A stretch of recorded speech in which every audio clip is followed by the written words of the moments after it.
Hey everybody, welcome back to Video Game SO. Today we're going to be doing Series Port Authority, where I take a look at some of my favorite arcade games of all time and weigh them against their home console ports. This should be very obvious. Today we're going to be comparing OutRunners on the System 32 arcade board against OutRunners on the Sega Genesis. And interestingly enough, one of these games was developed by Sega, but for the home port, Data East actually took the reins and made OutRunners for Sega. And that's a very interesting thing you don't see very often. And honestly, OutRunners is one of the best arcade racing games of all time. It is absolutely amazing on the System 32 hardware, and honestly, the Sega Genesis never had any chance really to keep up with this hardware. Now the question is, did Data East do a good job porting this home? Did they get the spirit and intent there? We're going to find out. Before I get too far involved though, do me a huge favor down below, hit like and subscribe and ring that notification bell, definitely helps us out. Now the interesting thing about this port is obviously it is graphically and technologically completely inferior to the arcade original. I do not have to put these things side by side for you to be able to tell the difference.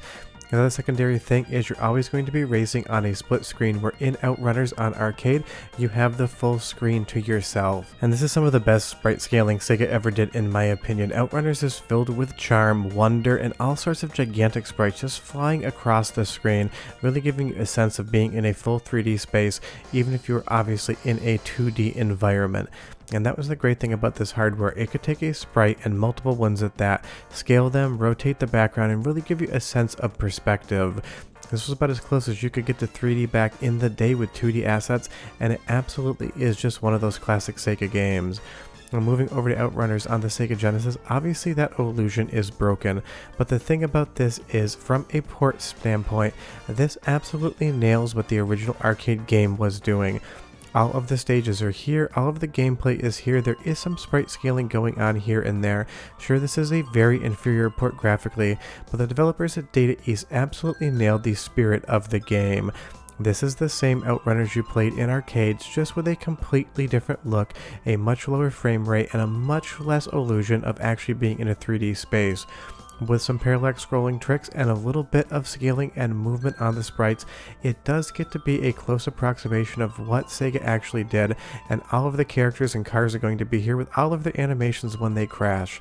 This is actually an extremely competent port that just never had a chance to be able to hold up graphically to the System 32, and that's why I decided to include it on Port Authority, because it's an example of a game that you would never pick to play the console version over the arcade original, but should be celebrated as a port that absolutely brings over the integrity and overall vibe and charm of the game. And that is a really interesting situation to be in. I'm really surprised Sega never tried to bring OutRunners to the Sega Saturn, because that's where it really should have gone in the first place. Obviously, OutRunners was old by the time the Sega Saturn hardware was on store shelves, but it really would have been a great port there.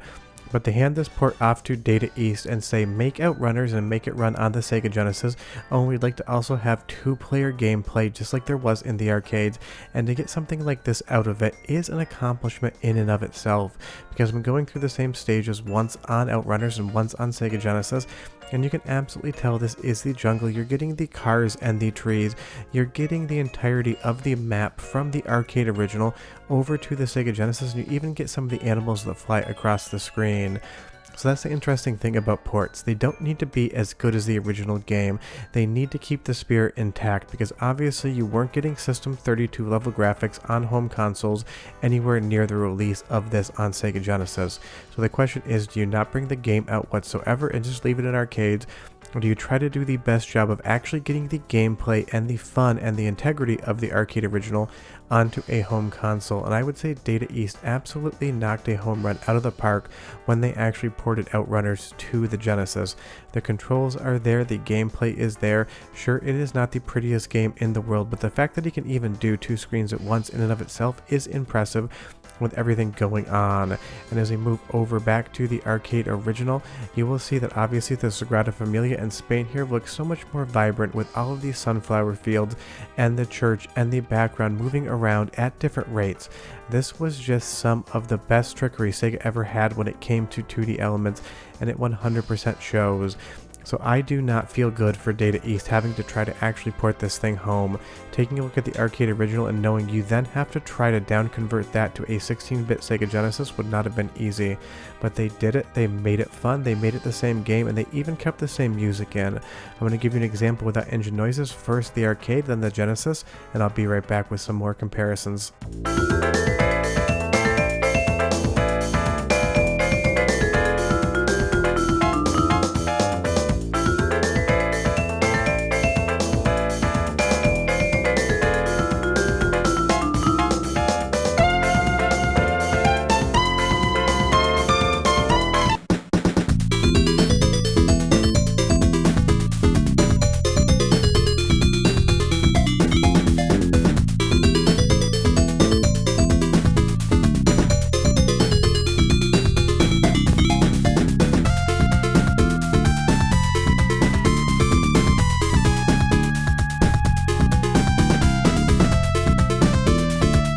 Same song, two different bits of hardware, and I did get rid of the engine noises and just play you the soundtrack elements because I didn't want the engine noises to kind of obscure what you were listening to. Obviously the System 32 has the better sound hardware, but the Sega Genesis is no slouch, and even though the songs sound different tonally, it's the exact same tune, and it imparts the same feeling and vibe of actually being in Spain as good as any game developer could. So Data East even brought the entirety of the soundtrack over to the Sega Genesis version. It just has a different sort of vibe and tune to it, and that is the fun thing again. It is impressive just how much they were able to fit on a Sega Genesis cartridge.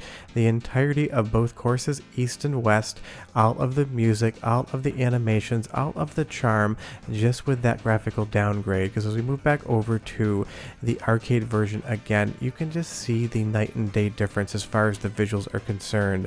And if you got OutRunners at home back in the day, you were probably disappointed because you probably purchased it since you had seen this game in arcades and really wanted to have it in the home. So I could see being absolutely let down by this port in the 90s when you actually found it under the Christmas tree or on the table for your birthday. But taking a look at it in 2024 and examining it a little more closely, you can totally understand just how good of a port it truly is, because OutRunners again is just one of the best Sega arcade racing games ever made in 2D. This was not an easy task to try to take all of the sensation of speed, all of these sprites, all of the parallax background layers, and all of the straight up fun of OutRunners and bring it to a system that was nowhere near as powerful as the System 32, because that board was an absolute beast for its time. It was not cheap, it had a lot of silicon on it, and it was designed to basically push 2D as hard as it ever had possibly been pushed in the arcades. And you'll see here same animation in the ending. If we take a look back at OutRunners on the Genesis, we're going to pop into the Hong Kong stage next, which is my favorite stage in the entirety of the original OutRunners, and you get that Hong Kong vibe. Sure, you're not going to have as many buildings, but you get the billboards, you get those faux neon signs. It can be a little bit harder to identify as actually being Hong Kong until you see the British red double-decker buses. So sometimes, even though you know where you are, that sensation of place and time is not delivered as heavily in the Genesis version of the game, because those things on the left and the right side of the screen are supposed to be buildings, but they don't really read as such. So sometimes you're going to get better or worse results in the port and how it translates the visuals onto the Genesis, just depending on what level you're actually in. And I would say Hong Kong being my favorite stage in the arcade original, it just doesn't come across the same way here on the Genesis version. Still looks pretty, still fun to play, just slightly different. Now let's pop back into Hong Kong on the System 32 board, and you can immediately see where this game struggles on the port. These are full-size buildings, you have the cityscape, you have all of the buses. This is recognizable as a downtown area in Hong Kong, a place I've been way too many times for work. So sometimes the port can struggle a bit at getting the overall vibe across, but that makes total sense because those buildings are some of the largest sprites you're going to see in the entire game, and while the Genesis can kind of set that place from the arcade original, it just can't put that many sprites on screen at once, and it certainly can't make them as big. So that is one area, the Hong Kong stage, in which I would say Data East did their best job. They just weren't that successful. But what's really impressive from a technological standpoint is the fact that this works in and of itself at all. You have two different screens running at the same time. You have an AI opponent or a human controlled opponent at the bottom. It's moving all of these sprites and 2D background layers around at once, and it is doing it in a playable form. Sure, it's nowhere near as smooth as the arcade original, but on paper you would be hard pressed to think that this would work in and of itself. This is the type of thing on the code side is just hyper impressive.